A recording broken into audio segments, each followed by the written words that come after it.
ભેદભરમ. લેખક હરકિશન મહેતા. ચેપ્ટર 26.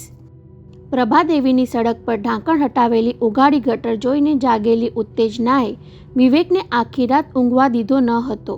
સુરેખા દેવીના કમોતના રહસ્યની ગંધ તેને ઉઘાડી ગટરમાંથી આવતી રહી.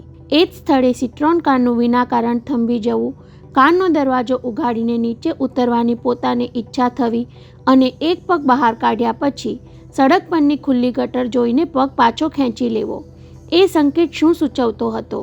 ખૂન કરીને છટકી જવા માટે ભેજાબાજ કાવતરાખોરોએ ઉઘાડી ગટરનો ઉપયોગ કર્યો હશે. મુંબઈની સડકો પર દિવસ રાત હરતા ફરતા લાખો લોકોમાંથી બહુ ઓછાને ભૂગર્ભમાં ખોદાયેલી આ ગટર વિશે કંઈક જ્ઞાન હશે. મધરાતે આના વિશેની માહિતી પણ કોની પાસેથી મેળવવી? તેને દેશપાંડે યાદ આવી ગયા. ફોન કરીને સુરેખા દેવીએ ચીંધેલા સંકેતની જાણ કરવાની ઈચ્છા જોર કરી ગઈ. એને ખબર હશે માણસ ગટરમાં ઉતરીને પલાયન થઈ શકે કે નહીં. વિવેક ટેલિફોન સુધી પહોંચ્યો ખરો, પણ ડાયલ ગુમાવા લંબાવેલો હાથ પાછો ખેંચી લેવો પડ્યો. દેશપાંડે ટેલિફોન નહીં કરવાની ભારપૂર્વક ચેતવણી આપી હતી. શું એને જીવણાનો ડર હશે? ટેલિફોન પર જાસૂસી થવાની ભીતિ હશે? પણ જીવણો આવી રીતે જાસૂસી કેમ કરી શકે? કદાચ પોલીસ ખાતું દેશપાંડેની હિલચાલ પર નજર રાખતું હશે. તો આવા વખતે ફોન ન કરાય. ફોન પર આવી ચર્ચા સુદ્ધા ન થાય. અને ઈરાદો બદલીને ફરી તેણે પથારીમાં પડખા ફેરવીને જાગતા રહેવું પડ્યું. ગટર કેવી હોય? જમીનમાં કેટલી ઊંડી હોય? માણસ ચાલી શકે એટલી ઊંચી હશે કે નહીં? એ દરિયામાં ક્યાં નીકળતી હશે? તેમાં વચ્ચે વચ્ચે ઝાડીની આડાશો આવતી હશે કે નહીં? ગટરમાં ઊભેલો માણસ આરપાર બહાર નીકળી જાય કે વચ્ચે અટકી જાય? અંદર પાણી કેટલા હોય? માણસ પાણીમાં ગુંગળાઈને મરી જાય કે તરીને બહાર નીકળી જાય? વિવેકને સવાલો ગુંગળાવતા રહ્યા, છતાં એણે નિંદરને પાસે આવવા નહોતી દીધી. સૂઈ જવાથી જાણે રહસ્ય ખોઈ બેસવાની બીક લાગી હતી. ભેદનો તાક પામવા માટે જાગવું જરૂરી લાગ્યું હતું. સવાર પહેલાં કાંઈક સાપડી જવાની આશાને સરી જવા દેવી ન હતી. અને વહેલી સવારે તેને કાંઈક સૂજી આવ્યું. વર્ષો પહેલાં જોયેલી એક ફિલ્મ યાદ આવી ગઈ. ગુનેગાર ગટર રસ્તે નાસી રહ્યો છે અને એક પોલીસ ઉપરી તેનો પીછો કરી રહ્યો છે. વારંવાર એ દ્રશ્ય એણે વાગોળ્યા કર્યું હતું. તેમાં ગટર બહુ ઊંચી પહોળી દેખાઈ હતી. વચ્ચે વચ્ચે વળાંક આવતા હતા. ગોઠણ ઊંચા પાણીમાં બંને ધસી જતા હતા. કઈ ફિલ્મ હતી એ? અંગ્રેજી હતી કે હિન્દી? કોણ કામ કરતું હતું એમાં? એ યાદ કરવાનો કોઈ અર્થ ન હતો, છતાં વિવેક મગજ કસતો રહ્યો હતો. વિચારે પડખું બદલ્યું હોય તેમ ગટર સાથે સંકળાયેલી બીજી ઘટના યાદ આવી ગઈ હતી. પ્રિયા પેલી કેસેટ લઈને મારી ઓફિસેથી નીકળી ત્યારે ઉઘાડી ગટર ઓળંગવા જતાં હાથમાંથી કેસેટ અંદર જઈ પડેલી. ત્યારે વહેમ પડ્યો હતો કે વસંતજી દિવાનના અવાજના એ પુરાવાનો નાશ કરવા પ્રિયાએ કેસેટને જાણી કરીને ગટરમાં સરકાવી દીધી. પણ વારંવાર ખુલાસો કર્યા પછી પોતે એ વહેમ ભૂસી નાખ્યો હતો. ગટરમાં કેસેટ પડી જવાનું અકસ્માત તરીકે સ્વીકારી લીધું હતું. પણ અત્યારે એની પાછળ સુરેખા દેવીનો કોઈ સંકેત હોવાનો ભ્રમ કેમ જાગે છે? વિવેકે જાત સાથે થોડું ઝઘડવું પડેલું. પહેલાં માણસ શ્રદ્ધાળુ બને છે, પછી દરેક વાતને શ્રદ્ધાનું સ્વરૂપ આપી દઈને એ અંધશ્રદ્ધાળુ બની જવા લાગે છે. સુરેખા દેવીના પ્રેતને મેં માન્ય કરી લીધું, એના સંકેતને મેં સ્વીકારી લીધો, પણ એનો અર્થ એવો નહીં કે દરેક ઘટનાને હું સંકેત સાથે સાંકળી લઉં. પ્રિયાના હાથમાંથી વસંતજી દિવાનના અવાજની કેસેટ ગટરમાં પડી જાય એમાં શું સંકેત હોઈ શકે?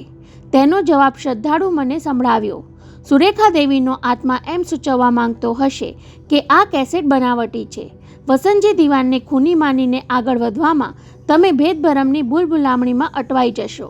મારો ખૂની ગટરમાં છે, તમે પ્રભાદેવીની ગટરનો રસ્તો પકડો.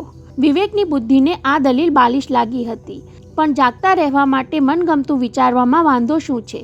ફરી ચાનક ચડી હોય તેમ વિવેક પથારી છોડીને ટેલિફોન ડિરેક્ટરી ઉંચકી લાવ્યો હતો. નાઇટ લેમ્પના ઝાંખા પ્રકાશમાં તેને ડિરેક્ટરીના પાના ફેરવવા પડેલા. મુંબઈ મ્યુનિસિપલ કોર્પોરેશનમાં આટલા બધા ખાતા હશે એની તેને પહેલીવાર જાણ થઈ. આમાં ગટર ખાતું કયા નામે ચાલતું હશે? 15-20 મિનિટ સુધી ઝાંખા પ્રકાશમાં ઝીણા અક્ષરો ઉકેલવામાં ઉજાગરાવાળી આંખો ખેંચાવા લાગી ત્યારે એણે પ્રયાસ પડતો મૂકવો પડેલો. સવારે સુધરાઈની ઓફિસે જ પહોંચી જઈશ.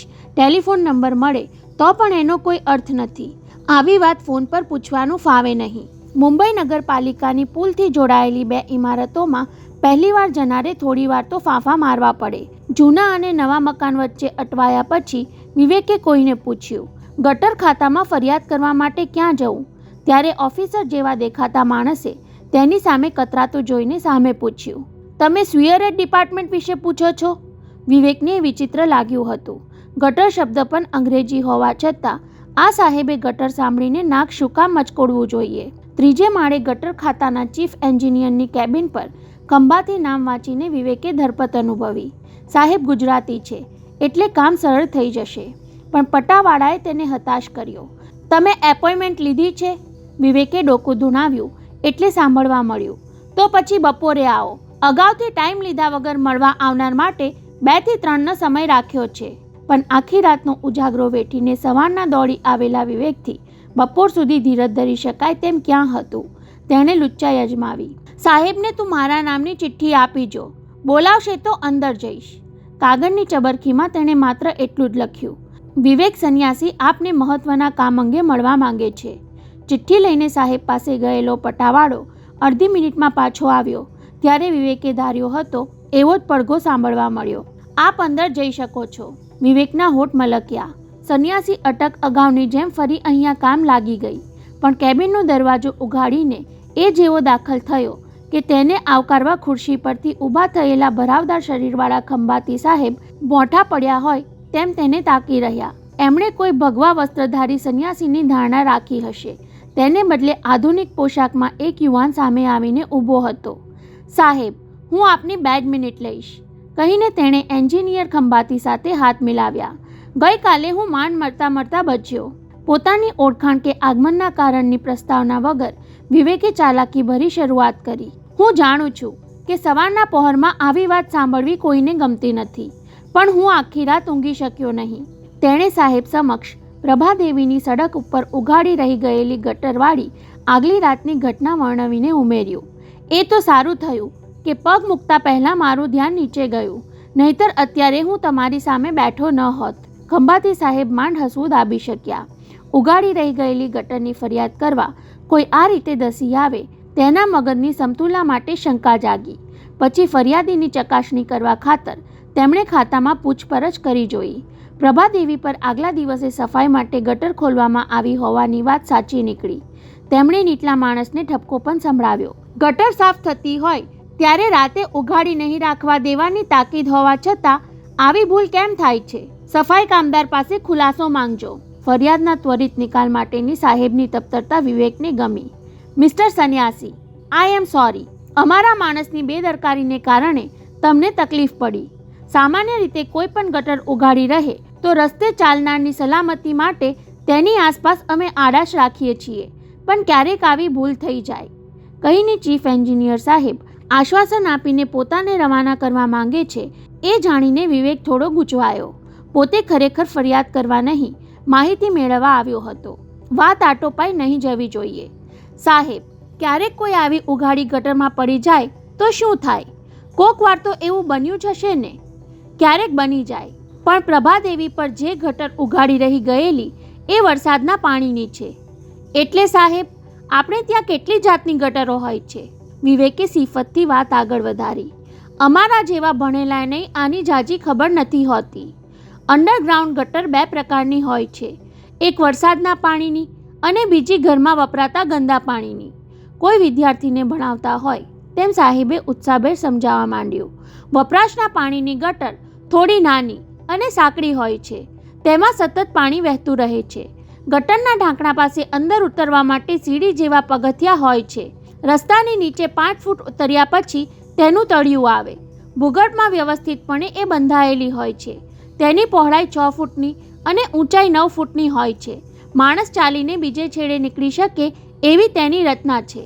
અને પ્રભાદેવી પર ગઈકાલે ઉઘાડી રહી ગયેલી વરસાદના પાણીની ગટર કેવી હોય છે?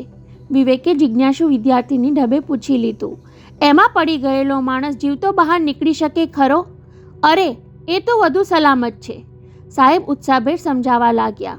ધોધમાર વરસાદના પાણીને દરિયામાં ફેંકવા માટે એની બાંધણી મોટા કદની રાખવામાં આવે છે. ધારો કે દુર્ભાગ્યે કાલ રાતે તમે અંદર સરકી પડ્યા હોત તો પહેલાં 6 ફૂટ નીચે જમીન પર પડત. વરસાદના દિવસોમાં તેમાં ગોઠણભર પાણી અને તળિયે કાદવ પણ હોય એટલે પડનાર માણસને ખાસ ઈજા થાય નહીં. હાથ પગ કદાચ છોલાય. અણધારી આફતથી માણસ ગભરાઈ જાય. અંદરનું અંધારું તેને થથરાવી મૂકે. પણ થોડી વારે સ્વસ્થ થઈને મગજ ચલાવે તો તરત જ લોખંડના પગથિયા ચડીને એ બહાર નીકળી શકે. ધારો કે બહાર નીકળવાને બદલે આગળ વધે તો? વિવેકે વાત આગળ વધારવા કહ્યું. મારા જેવા ગભરાટિયા માણસને ઉપર ચડી જવાનું સૂઝે નહીં અને તે આગળ વધી જાય તો શું થાય? કોઈને આગળ જવું હોય અને સાથે બેટરી જેવી સગવડ હોય તો બે ધડક જઈ શકે. રસ્તા નીચે બંધાયેલી ગટર એટલે કે સાંકડું નાળું એવી મોટાભાગની લોકોની માન્યતા છે. પણ વરસાદના પાણીની ગટર તો જમીન નીચે બંધાયેલા મોટા ભોંયરા જેવી હોય છે. મુશળધાર વરસાદમાં પૂરની જેમ અંદર પાણી ધસી જાય છતાં તરતા આવડતું હોય તો માણસ છેક દરિયા સુધી તરીને બહાર નીકળે. એમ વિવેકે અચરજ ઉછાળતા પૂછી લીધું. ગટરમાંથી દરિયામાં નીકળી જવાય ત્યાં સુધી વચ્ચે કોઈ આડાશ ન આવે? ના, દરિયા કિનારે ગટરનો બીજો છેડો બંધ કરવા માટે દરવાજા હોય છે. પરંતુ એ તો દરિયાની ભરતીના પાણી અંદર ધસી ન આવે તે માટે બંધ જ રાખવા પડે. એ સિવાય દરિયાના કિનારાનો દરવાજો ઉઘાડો જ રહે. અને સાહેબ, પ્રભાદેવીની ગટર નીકળે ક્યાં? વરલીના દરિયામાં. એન્જિનિયર હજુ તો એટલું બોલ્યો ત્યાં જ વિવેક આંચકા સાથે ખુરશીમાં અડધો ઊભો થઈ ગયો. વરલી? તેના મગજમાં કડી બંધ બેસી ગઈ. પેલા જોહનીનો દારૂનો અડ્ડો પણ વરલી પર છે. મિસ્ટર સન્યાસી, વિવેકને વિચારમાં અટવાયેલો જોઈને ખંભાતીએ ટકોર કરી. તમે તો એવી ચિંતામાં પડી ગયા જાણે ખરેખર ગટરમાં પડીને વરલીના દરિયામાં નીકળ્યા હો. સાહેબ, હવે માત્ર એટલું જ જાણવું છે. વિવેકે એન્જિનિયરના કટાક્ષની પરવા કર્યા વિના પૂછી લીધું. પ્રભાદેવીથી વરલીના દરિયા કિનારે ગટર દ્વારા પહોંચતા કેટલો સમય લાગે? ગટર રસ્તો કેટલો લાંબો હશે? હશે એકાદ માઇલમાં. સાહેબે અનિચ્છાએ જવાબ આપ્યો. ગેટ સુધી પહોંચતા કેટલો સમય લાગે એનો આધાર તો માણસ કેવા સંજોગોમાં ગટરમાં પડે છે તેના ઉપર રહે. ચોમાસામાં પાણી પૂરજોશમાં વહેતું હોય તો ઝડપભેર તણાઈ જાય અને ચાલતા ચાલતા જવું પડે તો કલાક લાગી જાય. આભાર ખંભાતી સાહેબ, કહેતો વિવેક ઝડપભેર કેબિનની બહાર નીકળી ગયો ત્યારે ચીફ એન્જિનિયરને લાગ્યું સવારના પહોરમાં આ ભણેલો ચક્રમ ક્યાં ભટકાઈ ગયો. 3:30 વાગી ગયા. વિવેક વિહવળ બનીને દેશપાંડેના ફોન માટે પોતાની સાંકડી ઓફિસમાં ઊંચો નીચો થતો બેઠો હતો. પ્રભાદેવીની ગટર વરલીના દરિયાકાંઠે નીકળે છે એ માહિતી તેના મગજમાં વંટોળિયાની જેમ 4.5 કલાકથી ઘૂમરાતી હતી. સુધરાઈના મકાનમાંથી બહાર નીકળ્યા પછી આપોઆપ તેના પગ પડખો પડખ આવેલી દેશપાંડેની ક્રાઇમ બ્રાન્ચ તરફ વળ્યા હતા. પણ એ લાલચ રોકીને તેણે ઓફિસે પહોંચી જવાનું ડાપણભર્યું માન્યું. કદાચ તેને નીકળ્યા પછી દેશપાંડે ઘેર ફોન જોડ્યો હોય તો પહેલાં એ જાણી લેવું જોઈએ. તેનું અનુમાન અડધું સાચું ઠર્યું. વિદ્યાબહેને કહ્યું ખરું કે તારા ગયા પછી કોઈનો ફોન આવ્યો હતો, પણ તું નથી એ જાણીને ફોન મૂકી દીધો. અને એ અવાજ કોઈ સ્ત્રીનો ન હતો. ફોન કરનારે એમ પણ કહ્યું કે હું વિવેકને ઓફિસમાં ફોન જોડીશ. તો શું દેશપાંડે પોતાના આવ્યા પહેલાં ઓફિસે ફોન જોડ્યો હશે? એ મને શું કહેવા માંગતા હશે? પોલીસ કમિશનરને ખબર પડી ગઈ કે દેશપાંડે પોતાની ફરજ છોડી સુરેખા દેવીના મૃત્યુની ખાનગી તપાસમાં સમય બગાડે છે કે પછી જીવણા જોગીએ જુગારના અડ્ડામાં ઝડપી લીધેલી દેશપાંડેની તસવીરો કમિશનરને પહોંચાડી હશે. કદાચ લાગવગ ધરાવતી કોઈ વ્યક્તિ તરફથી આ સાહેબને ખૂનની તપાસ આગળ વધતી અટકાવી દેવાનું કમિશનર પર દબાણ કર્યું હશે. કોઈ વિઘ્ન આવી રહ્યું હોવાના અણસારે વિવેકને અસ્વસ્થ બનાવી દીધો હતો. દેશપાંડેનો સંપર્ક ન થાય ત્યાં સુધી કોઈ વાતમાં ચિત્ત ચોંટતું ન હતું. ફરી ફોન ચૂકી ન જવાય એટલા ખાતર ઓફિસ છોડીને નીચે હોટલમાં જવાને બદલે તેણે ઉપર મંગાવીને થોડું ઘણું ખાઈ લીધું હતું. ટેલિફોન ચાલે તો છે એની ખાતરી થોડી વારે કરતો રહ્યો હતો. આખી રાતના ઉજાગરાથી ભારે થયેલી આંખોને ઉઘાડી રાખવા માટે એકના એક દ્રશ્યો વારે નજર સામે ઉપસાવ્યા કરતો હતો. 3 જુલાઈની મધરાત સુરેખા દેવી હીરા લઈને દિવાન સદનમાંથી નીકળે છે. બાબુલનાથ પાસે ઊભેલા વિલ્સનને લિફ્ટ આપે છે. સિટ્રોન વરલી તરફ આગળ વધે છે. પાછળ એક ટ્રક ધસી આવતી દેખાય છે. વિલ્સન અને સુરેખા દેવી વચ્ચે કાંઈક બોલચાલી થાય છે. વરલી વટાવ્યા પછી વિલ્સન પિસ્તોલ દેખાડી સુરેખા દેવીને હીરા સોંપી દેવાની ધમકી આપે છે. પ્રભાદેવી પાસે આવે ત્યાં સુધીમાં વિલ્સન સુરેખા દેવીના હાથમાંથી હીરા ઝૂંટવી લઈ કાર પર કાબૂ મેળવી લઈને સુરેખા દેવીને ધક્કો મારી રસ્તા પર હરસેલી દે છે. પાછળ આવતી ટ્રક એને કચડી નાખી આગળ ધસી જાય ત્યાં સુધી વિલ્સન સિટ્રોનમાંથી ઉતરી ઉઘાડી ગટરમાં ઝંપલાવીને અદૃશ્ય થઈ જાય છે.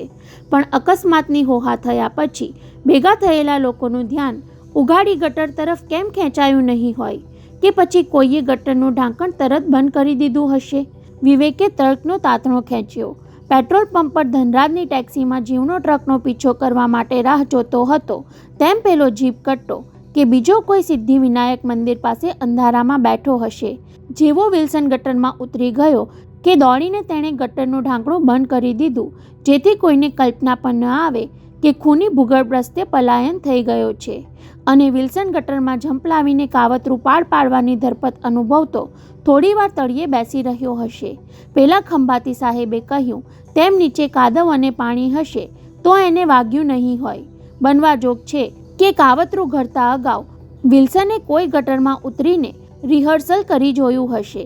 અંદરથી ગટરની રચના કેવી હોય એનો ઝીણવટથી અભ્યાસ કરી લીધો હશે. તો વિલ્સન બેટરી પણ જરૂર સાથે લઈ ગયો હોવો જોઈએ. ગટરમાં ઉતરીને હીરા ખિસ્સામાં મૂકી દઈને બેટરી બહાર કાઢી હશે. ગટરમાં ત્યારે પાણી હશે ખરું? 3 જુલાઈની રાતે વરસાદ કેવો હતો? પણ 16 મહિના અગાઉની એક રાતે વરસાદ હતો કે નહીં એ કેમ જાણવું? 3 જુલાઈની આસપાસના એ દિવસના છાપા જોવા જોઈએ. એને બદલે વેધશાળામાં ફોન કરીને પૂછી લેવું જોઈએ. પણ વિવેક બેમાંથી કાંઈ જ કરી શકે તેમ ન હતો. છાપાઓ જોવા માટે ઓફિસ છોડવી પડે અને એ અરસામાં દેશપાંડેનો ફોન આવી ચડે તો? અને વેધશાળામાં ફોન કરીને પૂછવાથી એટલી વાર પોતાનો ટેલિફોન એંગેજ રહે એ પણ પાલવે તેમ ન હતું. એને બદલે વિવેકે ધારી લીધું કદાચ એ રાતે વરસાદ નહીં હોય. ગટરમાં ઘૂંટણ જેટલા પાણીમાં ચાલતો વિલ્સન આગળ વધ્યો હશે. કોઈ પીછો કરતું નથી એવી ધરપતને લીધે એ ઝડપથી દોડ્યો નહીં હોય.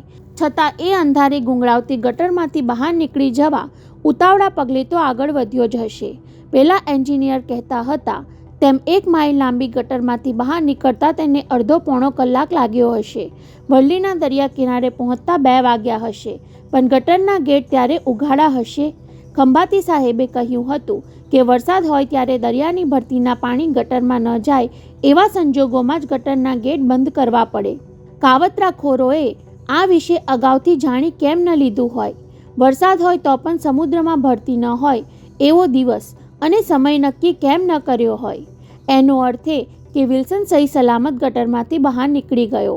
પણ પછી એ ક્યાં ગયો હશે? દારૂના અડ્ડાવાળા જોહની પાસે તેની સોનાની સાંકળી ક્યાંથી આવી? કદાચ વિલ્સનને ગટરમાં કોઈ અકસ્માત નડ્યો હોય, એ ઘવાઈને દરિયામાં બહાર નીકળ્યો હોય. એવી હાલતમાં જોહનીએ તેને મદદ કરી હોય, તેને પોતાના અડ્ડામાં લઈ આવ્યો હોય અને એની મદદ કરવાના બદલામાં વિલ્સને જોહનીને પોતાની સોનાની ચેન આપી દીધી હોય. ના, વિવેકને એ તર્ક બન બેસતો ન લાગ્યો. જોહનીને કદાચ વિલ્સન મરેલો જ મળ્યો હોય એવો તર્ક વિવેકે થોડીવાર પંપાળ્યો. પણ તો પછી વિલ્સનની લાશમાંથી જોહનીને હીરા હાંસલ થઈ ગયા હોવા જોઈએ. એવું નથી બન્યું. 50-60 લાખના હીરા હાથ લાગ્યા પછી કોઈ માણસ દારૂના અડ્ડામાં પડ્યો ન રહે. જેના હીરા હોય તેની સોનાની ચેન પહેરીને ફર્યા ન કરે. બસ વિવેક ત્યાંથી આગળ વધી શક્યો ન હતો. ગટરના ગેટમાંથી બહાર નીકળ્યા પછી વિલ્સનનું શું થયું એ માત્ર જોહની જ જાણતો હતો. અને એ જોહની અત્યારે ગોવામાં પોલીસ કસ્ટડીમાં ગોંધાયો હતો. દેશપાંડે પાસેથી હીરાની વાત જાણ્યા પછી જોહની બહાર નીકળવા માટે બેચેન બન્યો હશે. મુંબઈ આવીને વિલ્સનના હીરે કબજે કરવાના સપનામાં એ દિવસો ગણતો હશે. અને ટેલિફોન રણકી ઉઠ્યો. વિચારોમાંથી ઝબકી જઈને વિવેકે રિસીવર પર ઝાપટ મારી હલ્લો બોલે ત્યાં જ સામેથી દેશપાંડેનો વાહલો લાગતો અવાજ સંભળાયો. વિવેક, સારું થયું તું મળી ગયો. મળી ગયો? વિવેકે ઘણું બધું કહી નાખવાની અધીરાઈમાં બિનજરૂરી શરૂઆત કરી. હું તમારા ફોનની રાહમાં 5 કલાકથી અહીંયા તપ કરું છું અને તમે કહો છો કે? સાંભળ, દેશપાંડે તેને પૂરું બોલવા દીધા વિના સંભળાવ્યું. આજે 6:30 વાગ્યે તારે ક્રોસ મેદાન પર સર્કસ જોવા આવવાનું છે. સર્કસ? વિવેકને મજાક જેવું લાગ્યું. દેશપાંડે, આપણું મળવું બહુ જરૂરી છે. તમે સર્કસની ક્યાં માંડો છો? હું બહારથી ફોન કરું છું. દેશપાંડે લંબાણ ટાળવા માંગતા હતા. સર્કસના મેનેજરને મેં 3 સીટ રાખવાનું કહી દીધું છે. ગીતા 6:30 પહેલાં ત્યાં પહોંચી જશે. તું એની સાથે સર્કસમાં બેસી જજે. અને સાંભળ, તારી સિટ્રોનને ક્યાંક દૂર પાર્ક કરીને જ આવજે. ભલે, પણ વિવેક આગળ કહેવા જાય ત્યાર પહેલાં તો દેશપાંડે ફોન કાપી નાખ્યો. તેને ગુસ્સો ચડ્યો. મારી સાથે 2 મિનિટ વાતચીત કરવામાં એનું શું બગડી જવાનું હતું? મળવા માટે કોઈ જગ્યા ન મળી તે સર્કસ પસંદ કર્યું. ઝૂલા પર ગુલાટો ખાતી સર્કસ ગર્લના હેતભર્યા ખેલ ઊંચી ડોક અને અદ્ધર શ્વાસે પ્રેક્ષકો નિહાળી રહ્યા હતા ત્યારે વિવેક વારે વારે ગરદન ફેરવીને દેશપાંડેના આગમન પર મીટ માંડી લેતો હતો. સર્કસ શરૂ થયાની 20 મિનિટ વીતી છતાં એ દેખાયો નહીં અને પોતે અહીં ગીતાની બાજુમાં પરાણે સર્કસના ખેલમાં મન પરોવતો બેઠો હતો. મેનેજરે પોલીસ ઉપરીના પરિવાર માટે પહેલી હરોળમાં 3 સ્પેશિયલ ખુરશીઓ મુકાવી આપી હતી. વિવેકે ગીતાને 2-3 વાર પૂછી લીધું, દેશપાંડે આવશે તો ખરા ને? સર્કસ જોવાનું તેને ક્યાં સૂઝ્યું? પણ બોલકી ગીતા સર્કસ જોવામાં એટલી બધી ગૂંથાઈ ગયેલી કે આવશે, કામમાં રોકાઈ જવું પડ્યું હશે. હું તો એમની અનિયમિતતાથી ટેવાઈ ગઈ છું. એવા ટૂંકા જવાબો આપી ચોકરના બાલિશ છબરડા પર હસી પડતી. હું જરા જઈને જોઈ આવું, કહેતો વિવેક કંટાળીને ઉઠવા જતો હતો ત્યાં પાછળથી એના ખભા પર હાથ મુકાયો. ધીરજ ખૂટી ગઈ વિવેક, કહેતા દેશપાંડે તેની બાજુમાં ખાલી ખુરશી પર ગોઠવાઈ ગયા. તમે ક્યાંથી આવ્યા દેશપાંડે? પોતે તંબુના દરવાજા તરફથી નજર હટાવી ન હતી. પછી આ સાહેબ ક્યાંથી ટપકી પડ્યા? હું પાછળના દરવાજેથી ઘૂસી આવ્યો. આટલી ચોરી છુપીથી શા માટે? સર્કસ જોવાનો દેખાવ કરતા બંને વાતમાં પરોવાઈ ગયા. દેશપાંડે 4 મિનાર સળગાવીને શરૂઆત કરી. આપણી મુલાકાત હવે કોઈની નજરે ચડવી ન જોઈએ. શું કામ દેશપાંડે? મામલો એટલો બધો ગંભીર બની ગયો? ગંભીર બની રહ્યો છે. દેશપાંડે સર્કસના ખેલ પર નજર રાખીને બોલતા હતા. ચીમણાએ મારી વિરુદ્ધ ચાડી ખાઈને શરૂઆત કરી દીધી. હું જુગાર રમું છું અને શરાબ પીઉં છું એવા પુરાવાના ફોટા કમિશનરના ટેબલ પર પહોંચી ગયા. ચરસના દાણચોર પાસેથી લાંચ લઉં છું એવી કાન ભંભેરણી થઈ ગઈ અને તમારા કમિશનર સાહેબે એ માની પણ લીધું. માની તો નથી લીધું, પણ મારી પાસે ખુલાસા માંગવામાં આવ્યા છે. અપ્રામાણિકતાના આરોપસર મને શા માટે બરતરફ ન કરવો એમ પૂછવામાં આવ્યું છે. બરતરફ? વિવેકથી ઊંચા અવાજે બોલાઈ ગયું ત્યારે દેશપાંડે તેનો ગોઠણ દબાવી ગીતા તરફ ઇશારત કરીને સમજાવ્યું, આપણી વચ્ચેની વાતચીત ત્રીજા કોઈના કાને ન પડવી જોઈએ. પરંતુ ત્રીજી ગીતા તો નાના બાળકની જેમ સર્કસના ખેલ પર ખુશ થતી તાળીઓ પાડવામાં મશગુલ હતી. દેશપાંડે, તમે બધી વાતનો ખુલાસો શું કામ નથી કરી દેતા? પોલીસ ખાતાની પરવાનગી વિના ખાનગીમાં કોઈ ખૂન કેસની તપાસ કરું છું એ ખુલાસો મારી વિરુદ્ધ જાય તો આપણે આ તપાસ અહીંથી જ બંધ કરી દઈએ. વિવેકનો અવાજ તરડાઈ ગયો. તમારી વફાદારી સામે કોઈ આંગળી ચીંધે અને તમારી કારકિર્દીને કલંક લાગે એવું કાંઈ જ નથી કરવું આપણે. નહીં વિવેક, હવે પીછેહટ નથી કરવી. મારી વફાદારી અને પ્રામાણિકતા પુરવાર કરવા ખાતર પણ આપણે ખૂનનો ભેદ ઉકેલવો જ રહ્યો. હવે માત્ર જોનીની જ વાટ જોવાની છે. જોની? વિવેકને મુદ્દાની વાત કહેવાનું યાદ આવી ગયું હોય તેમ એણે દેશપાંડેને કોણીનો ઠોંસો માર્યો. ગઈકાલે એક ચમત્કાર થઈ ગયો, કહીને તેણે ધીમા છતાં ઉત્સાહભર્યા અવાજે પ્રભાદેવી પર અટકેલી સિટ્રોન, ઉઘાડી રહી ગયેલી ગટર અને સુરેખા દેવીના ખૂનીએ નાસી છૂટવા માટે અજમાવેલી યુક્તિની પોતે કરેલી કલ્પના વિસ્તારથી સંભળાવી ત્યારે દેશપાંડે પહોળી આંખે તેને જોઈ જ રહ્યા. પોતાના ઉત્સાહનો પડઘો સાંભળવા ઊંચો નીચો થતો વિવેક તેના ઠંડા મૌનથી અકળાઈ ઉઠ્યો. દેશપાંડે, કદાચ તમે સુરેખા દેવીના સંકેતની વાત ભલે હસી કાઢો, પણ ગટર રસ્તે ખૂનીના પલાયન થવાની શક્યતા સાવ શું? જરાય હસી કાઢવા જેવી નથી વિવેક, કહીને દેશપાંડે તેને ચમકાવ્યો. ખૂનના કાવતરાની સૌથી મહત્વની કડી તે મેળવી આપી. શાબાશીના રણકા સાથે દેશપાંડે તેનો ખભો દબાવ્યો ત્યારે વિવેકે આગલી રાતનો ઉજાગરો અને આખા દિવસનું તપ સાર્થક નીવડ્યાની ઝંઝણાટી અનુભવી. બસ એક જ કડી મળતી નથી દેશપાંડે. વરલીના દરિયામાંથી બહાર નીકળેલા વિલ્સનનો જોની સાથે ભેટો કેવી રીતે થયો? વિલ્સનની સોનાની ચેન જોની પાસે ક્યાંથી આવી? એ સર્કસના ખેલ જોતા જોતા હું વિચારી લઈશ. દેશપાંડે સિગરેટ નીચે ફેંકી બૂટ નીચે દબાવતા કહ્યું. વિવેક, તું હવે રવાના થઈ જા. રહસ્યના છેડા સુધી પહોંચી ચૂક્યા છીએ એટલે આપણે બહુ સાવધ થઈ જવું પડશે.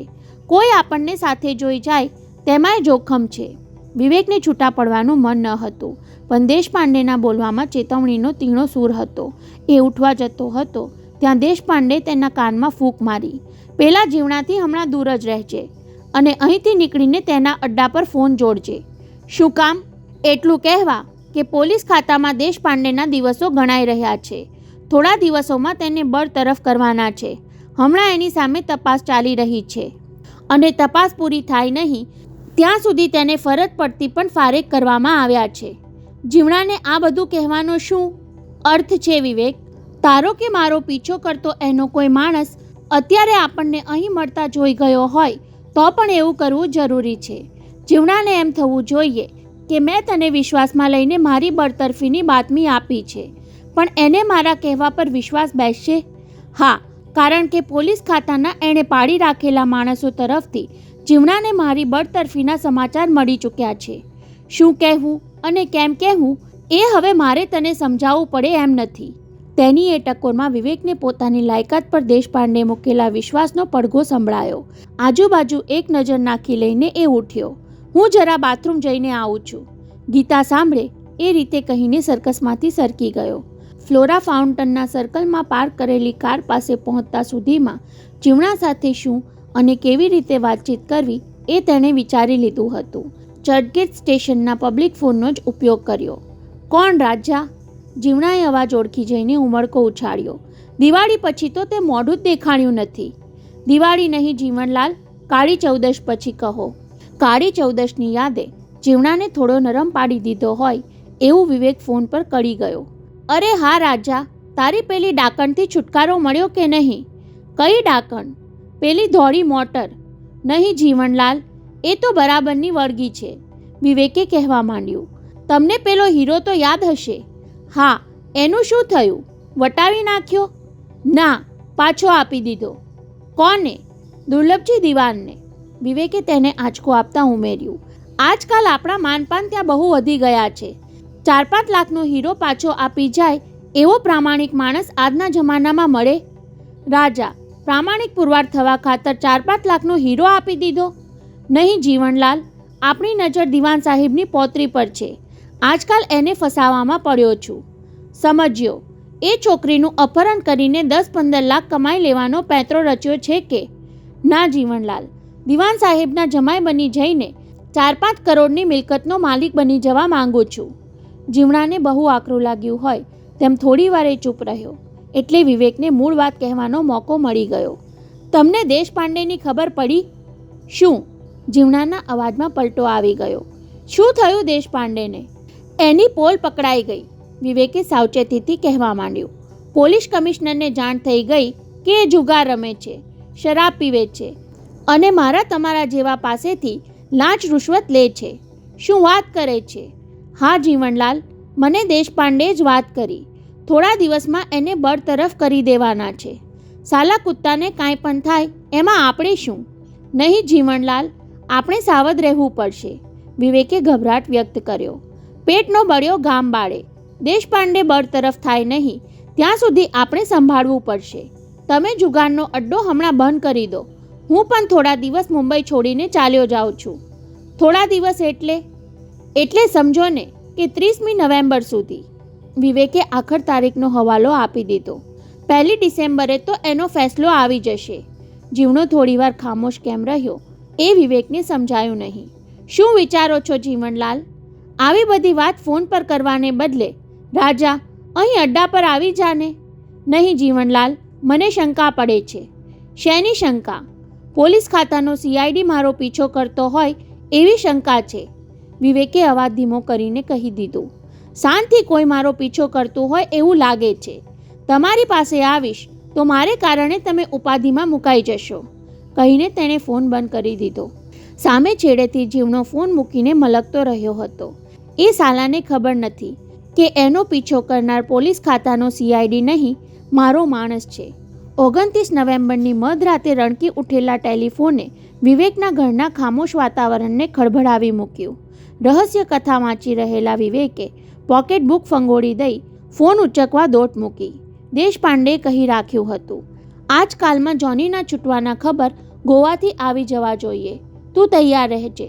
જોનીને પકડમાં લઈ રહ્યો હોય એવા ગુસ્સાથી વિવેકે રિસીવર ઉંચક્યું. કોણ? દેશ? હાંફતા શ્વાસે એ પૂરું બોલે ત્યાર પહેલાં તો સામેથી હલ્લો બોલનારનો અવાજ પરખાઈ ગયો અને એણે સુધારી લેવું પડ્યું.